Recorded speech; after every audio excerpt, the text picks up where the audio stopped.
Hello everyone, what is up? Welcome back to another episode of Killer Instinct. Thank you guys so much for joining me here today. If you're new here, hi, my name is Savannah and I'm your host of Killer Instinct. Before we get started, make sure you go ahead and hit that subscribe button. That way you never miss an episode. We post weekly here on the podcast every single Wednesday and you're not going to want to miss it. We also post the video version onto YouTube as well on Wednesdays, so make sure you are subscribed.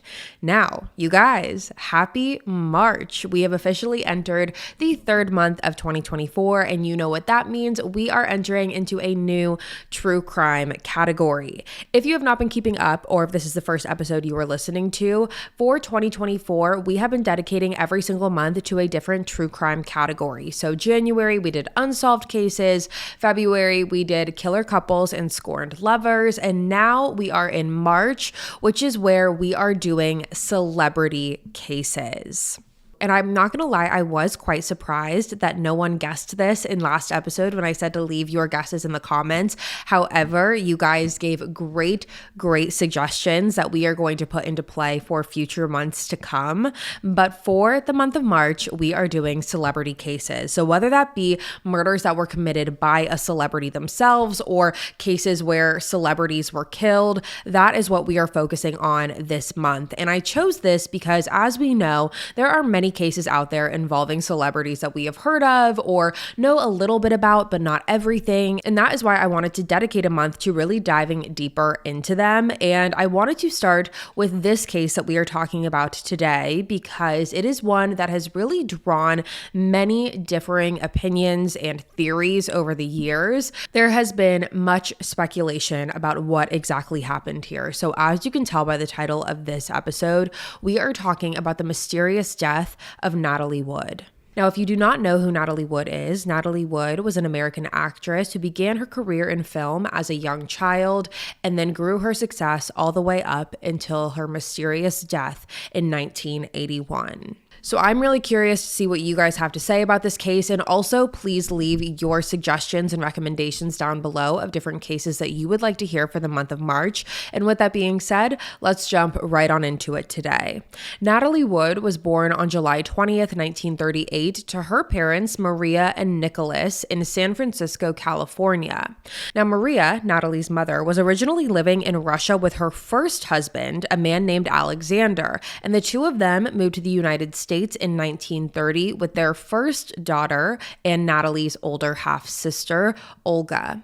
Now, Alexander and Maria ended up getting a divorce 6 years after moving to America, and Maria met Natalie's father, Nicholas, in 1933. So a couple years before they ended up getting a divorce is when Maria met Nicholas, and then 5 months prior to Natalie being born is when the two of them got married. I know it's a little bit of a confusing timeline with the back and forth of it all between Maria, Alexander, and Nicholas. However, Maria and Nicholas got married in early 1938, a few months prior to Natalie being born.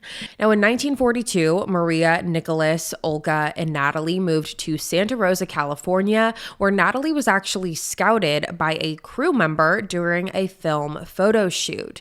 They recruited her, and shortly after, in 1943, Natalie made her first film debut.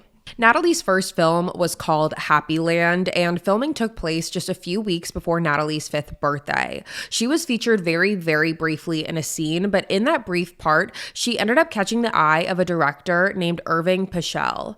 Irving really acted as a mentor and an agent for Natalie, and over the next 2 years, he remained in contact with her family and would let them know if any parts were available that would be a good fit for Natalie, and he was even the one that gave Natalie the name Natalie Wood. Natalie's birth name was Natalia, so he decided to change that from Natalia to Natalie, and then he gave her the last name Wood in honor of a well-known director named Sam Wood. Now, around the time that her acting started to pick up a little bit, Natalie's family decided to move from Santa Rosa, California to Los Angeles, really with the hopes of accelerating Natalie's acting career and to make her a star. Natalie's father, Nicholas, wasn't too thrilled with this decision. He wasn't obsessed with the idea of Natalie acting or being in all of these films. However, Maria, on the other hand, really had her mind set on what Natalie's future was going to look like. Now, it's important to note that it was said that both Natalie's parents loved their kids wholeheartedly, but it did not come without its fair share of struggles as well. Nicholas was said to be very hardworking. He adored his kids. He did the best he could to provide for them. However, his main vice was alcoholism. Nicholas was struggling trying to survive through the Great Depression and trying to blend in Los Angeles and avoid immigrant discrimination that he was facing, and this really contributed to that alcoholic behavior. During his drunk spells, it was said that Nicholas would act out and become violent. However, when he was sober, he was described as being a gentle parent and someone who absolutely adored his children.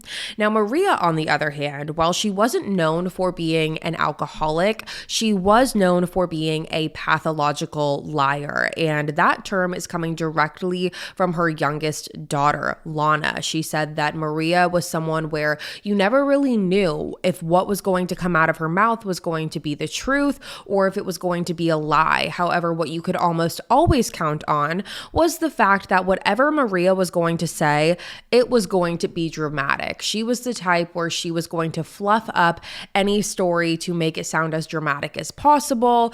And Maria really did have this big obsession with Natalie being famous. Natalie's stardom really could be accredited all to Maria herself, because Maria really was the one to push her daughter to do this. Maria had this hyper fixation that Natalie was going to be well known all over the world, and Maria was not going to stop until that happened. Maria really was the perfect example of a parent who was trying to live out their dream vicariously through their child, and because of that, Maria and Natalie really had a tough relationship.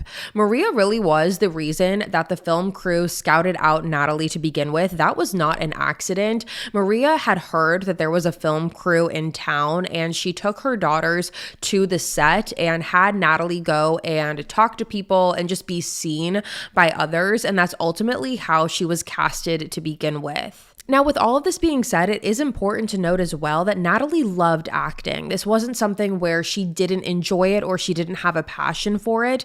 However, the seriousness and intensity that Maria brought into it definitely created a strained experience for Natalie. When Natalie was 7 years old, she got the part in a film called Tomorrow is Forever, and she played a German orphan. And during the film, Natalie was supposed to cry on command in a particular scene. However, she was unable to do that. She couldn't cry on command. However, in response, Maria decided to tear a living butterfly to shreds in front of Natalie to make sure that she would be able to cry for the scene. So that's just an example of the intensity that got brought into this for Natalie from a very young age. This wasn't something where it was just lighthearted and she did it because, oh, she loved it and it was something fun for her. This was something that was very, very serious from a very young age.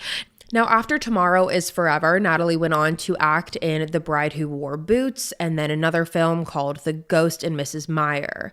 Natalie continued getting many roles all throughout her childhood and teenage years. She received an education by completing schoolwork for 3 hours a day on set, and she actually received exceptional grades. She was a straight-A student, and by the time she was 9 years old, she was named the most exciting juvenile motion picture star of the year by Parents Magazine. Now, the real shift for Natalie from playing those childhood roles to more mature roles was when Natalie played the role of Judy in Rebel with a Cause, which is a movie that came out in 1955.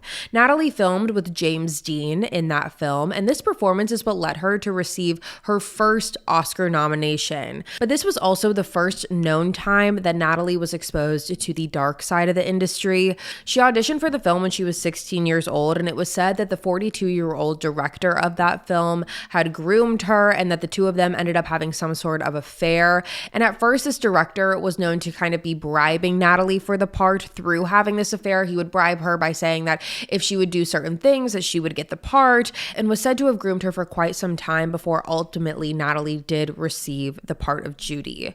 Now, I'm not going to sit here and name off every single movie that Natalie Wood has ever appeared in because we would be here for quite some time, but I do think it's important to mention Natalie's accomplishments because she was an incredible actress. And in 1961, Natalie starred as Maria in West Side Story, and it was in that film that she received her first Golden Globe nomination for Best Actress. Throughout her career, Natalie received 3 Golden Globes along with 3 nominations for Oscars. Now, something to know about Natalie is that she was incredibly smart, not just book-wise, because as I said, she received straight A's while she was getting her education, but she knew the film industry inside and out. And having been in it for the majority of her life, she was very well aware of everything that went into the making of a good film and what to do to make sure she was going to show up being the best she could be for a particular part. And at the end of the day, Natalie just loved acting. She is seen in multiple interviews talking about her love for what she's done and how that simply just came down to her passion for acting. She didn't care about the stardom that followed her. She just wanted to be able to focus on acting and perfecting her craft. She was also said to have had the biggest heart. She loved laughing and having fun and making other people feel like they could let loose and have a good time around her as well. Natalie's kids said that Natalie had a larger than life personality, but when she was at home with her kids and her family, you would never be able to tell that she was some mega movie star because she would walk around, no makeup, just kind of doing whatever her kids wanted to do, playing activities with them, whether that was going in the pool or coloring. Her kids said that they had no idea how big of a star their mom was. They knew that she acted, they knew that she was famous in that regard. However, in terms of the scale of her celebrity, you would have never known by just seeing her at home because she was simply just Natalie. So now let's dive into more of Natalie's personal life. Since we've talked about a lot of her accomplishments, let's get more into the personal side of things. When Natalie was 19 years old, she got married on December 28th, 1957 in Scottsdale, Arizona to a man named Robert Wagner. Robert and Natalie first met when Natalie was 10 years old and Robert was 19, and they had met on set. Natalie remembered she walked down the hallway with her mom and she passed Robert and then looked at her mom and said, "I wish I could marry that man," and 9 years later, she did. The two had their first date on July 20th, 1956, when Robert took Natalie out for her 18th birthday, and the two were inseparable after that. Now, if the name Robert Wagner sounds familiar to you, that is because Robert was also a very, very well-known actor, best known for his work in TV shows like The Switch, It Takes a Thief, Pink Panther, and most famously, his role in a series called Heart to Heart. Both Natalie and Robert were very well-known and considered A-list celebrities at their peak of their career. In the mid-1960s, Robert and Natalie were some of the most well-known stars in Hollywood, so there was a lot of eyes on their relationship. They really were looked at as movie star royalty individually, and then the two of them together just became this powerhouse. In an interview, Natalie describes what life was like just after getting married to Robert, and she said, quote, "We drove a Corvette across the country. Radio stations would announce we had just passed through, and people would wait for us in every little town," end quote. So I wanted to include that just so you kind of have an understanding of how well known these people were. Now, unfortunately, in 1961, after 4 years of being together, Robert and Natalie ended up getting a divorce. In 1966, so about 5 years after they separated, Natalie wrote an article for Ladies' Home Journal, which was a popular magazine that focused on women's lifestyle topics. And Natalie wrote an unpublished article called Public Property, Private Person. And in the article, Natalie kind of dives in about her relationship with Robert and explains what kind of went wrong here. In the article, she says, quote, "After 2 years of marriage, things begin to change. We were aware that we had problems, but tried to avoid the conflicts. We maintained a superficially happy relationship and hoped by pretending there was nothing wrong, the problems would go away. How do you separate reality from illusion when you have been trapped to make believe all your life? Marriage requires patience and work, as well as the capacity to accept another human being, flaws and all, without closing him in a smothering mantle of perfection," end quote. Now, as you can imagine, with these two being megastars, after their marriage ended, there were a lot of rumors that were circulating about what could have caused the separation. Some said it was because Natalie had an affair with a co-star. Some said that Robert had affairs as well. However, Robert himself and the people who knew Natalie claimed that the reason for separation was not because of any of those things. However, as you can tell by the article that I just read, or the excerpt from that article, the reason for the separation was more so caused by career conflict than anything else. Throughout their marriage, Natalie's career was at an all-time high. However, Robert's was starting to reach more of a plateau. And Natalie had hinted at this in her unpublished article by going on to say that she had filmed 2 movies back to back and didn't have time to be the wife that she wanted or to focus on their relationship, and it caused friction between the two of them, which ultimately led to more problems and then snowballed into a divorce. Now, one thing we do know to be true, as everyone recalled about the divorce, and by everyone I mean people who knew the two of them directly, was that even though their marriage ended, Natalie and Robert never stopped loving other people. It was said that even though they weren't together anymore, it wasn't because they didn't love each other. It was just that external factors had gotten into the way and they weren't able to prioritize the relationship as much as they wanted. However, regardless of that, both Natalie and Robert went on to date and marry other people. Natalie, for one, went on to marry a man named Richard Gregson on May 30th, 1969. Richard was a British producer at the time, and the two dated for almost 3 years before getting married. They ended up having a daughter together in 1970 named Natasha.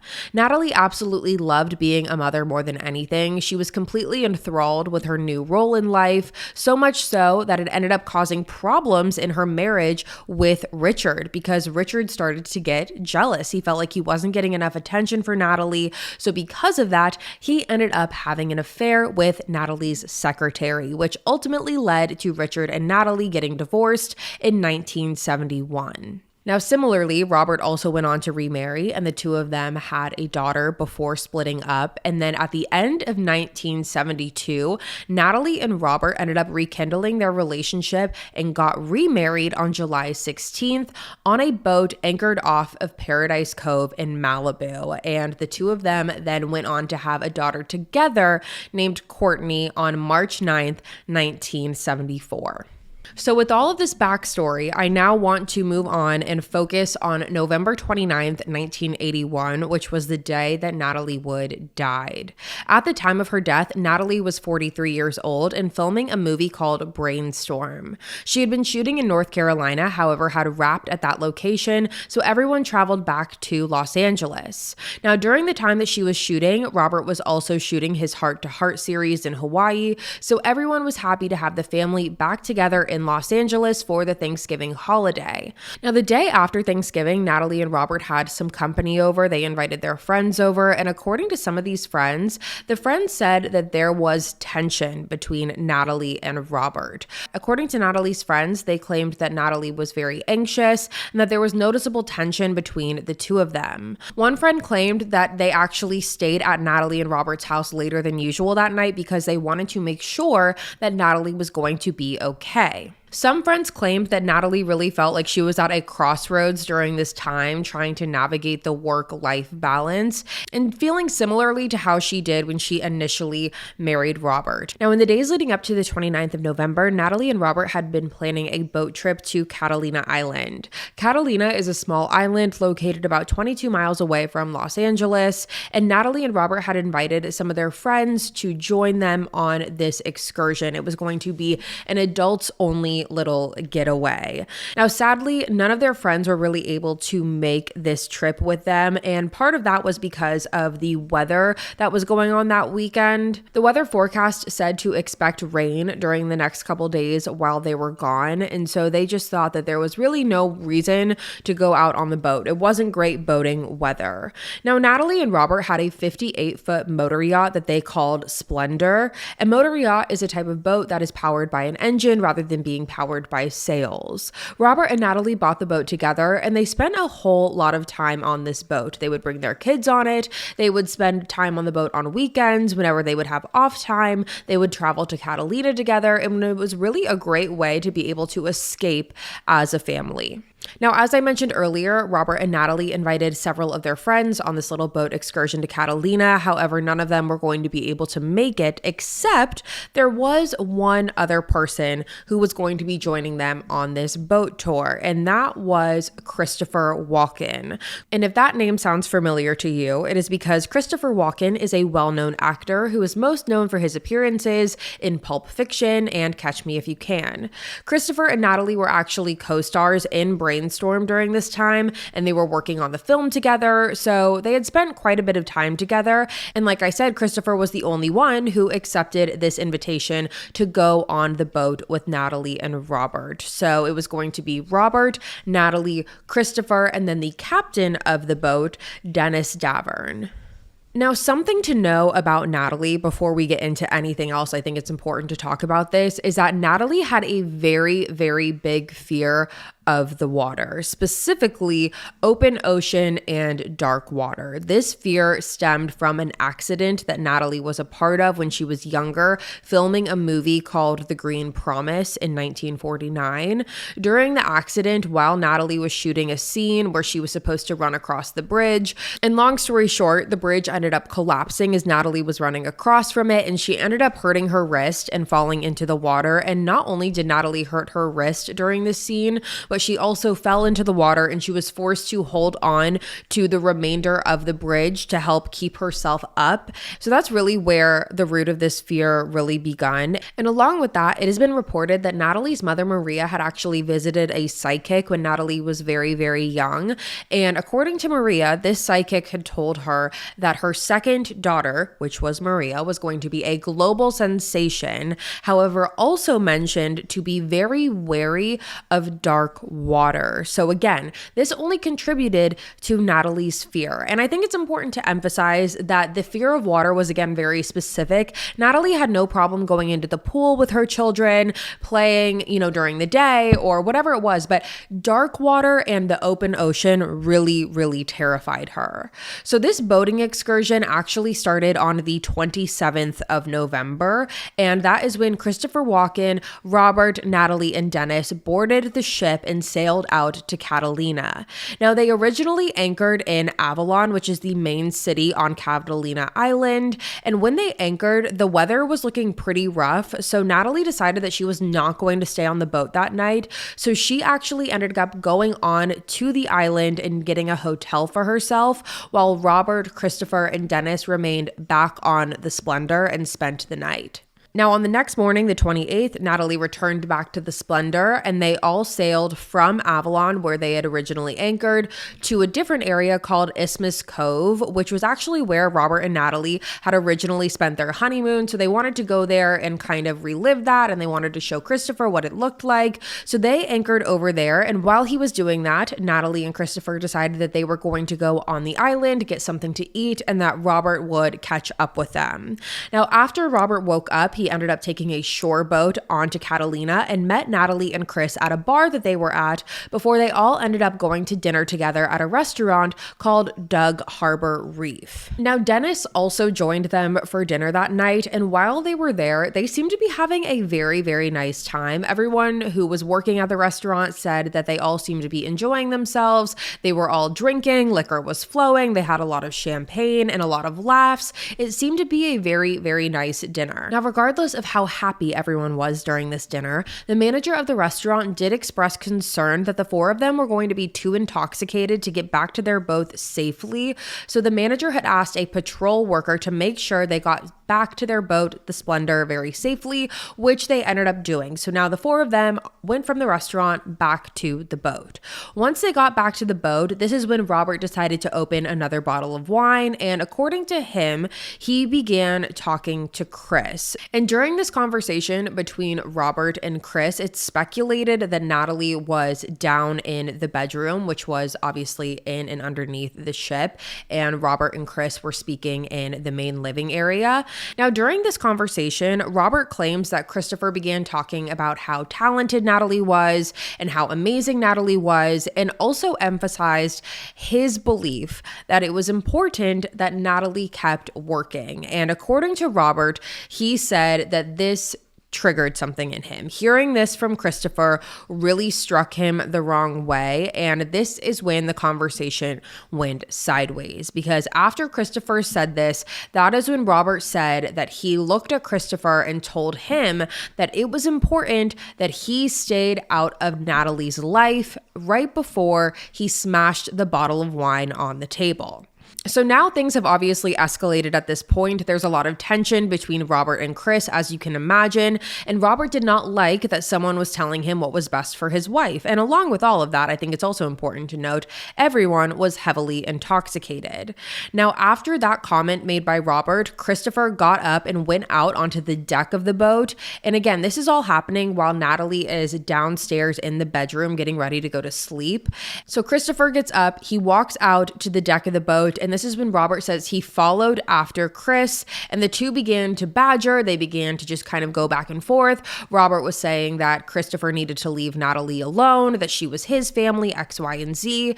And after getting most of this out of their systems, Robert said that the fresh air was kind of able to bring him back to reality and calm him down a little bit, and that him and Christopher were actually able to have a more civilized conversation before they both decided that they were going to clock out and go to bed for the night.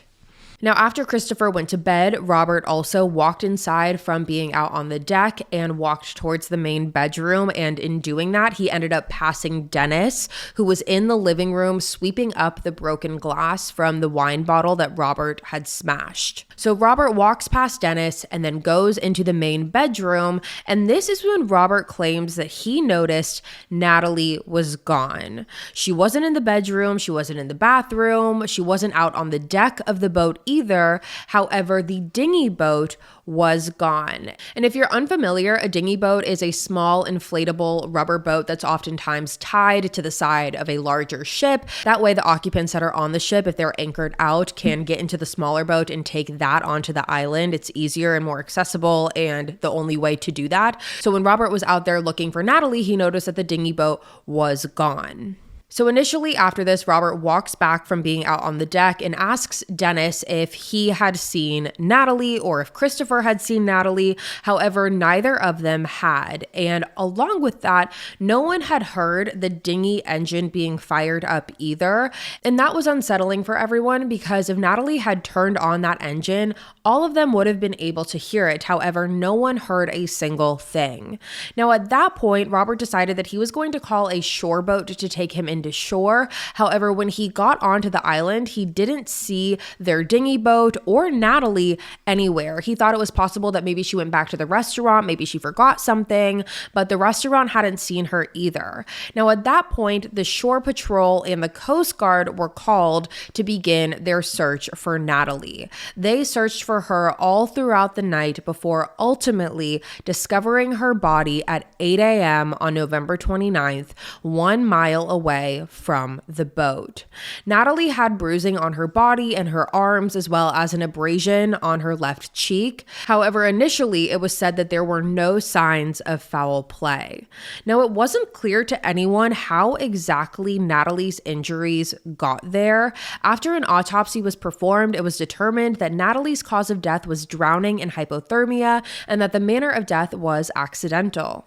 Natalie was found with a blood content of 0.14%, and it was also said that she had traces of motion sickness pills and a painkiller in her bloodstream, and both of those would have increased the effects of alcohol. Now, initially, after speaking to everyone on the boat, that being Robert, Dennis, and Christopher, police theorized that Natalie must have slipped and fell while trying to retie the dinghy onto the boat and then ultimately drowned. The reason that they were confident about that was not only because of Natalie's level of intoxication, however, also on that particular night, there was a mist which would have made it more slippery on the boat and therefore easier to fall into the water. According to Natalie's daughter, she said that this also makes sense because Natalie was very sensitive to the sound of the dinghy being pushed up against the boat. She really, really hated that sound. And so it made sense that she would have tried to go out there and try to retie it and tighten it that way that noise would go away. Now, the timeline that's been released to the public of Natalie's disappearance was that Natalie went missing at approximately 11:05 p.m. on the 28th, and that the shore boat was called by Robert at 1 1:30 a.m. and that the Coast Guard was called at 3:30 a.m. on the 29th, and that they searched for her body until they discovered her at 8 a.m. Now, as you can imagine, with Natalie being such a high-profile figure, the media storm and mania that took place after Natalie's death was something that no one had experienced before. It was a constant craze of cameras and videos pointing towards the family. Robert was said to have been stuck in bed for days, not knowing how to cope with his grief or how to continue on, but he stayed close to his daughters and seemed to be trying to navigate through an impossible situation as best as he could. Now, that does not go without saying that there was a lot of speculation in regards to Natalie's death from the very beginning. The public very much had their own opinions on what could have happened that night. They came up with a lot of theories. Having there been a confirmed argument, everyone having a lot of alcohol in their systems. Some even said that there was a love triangle between Christopher, Robert, and Natalie, which would have created a lot of tension and friction.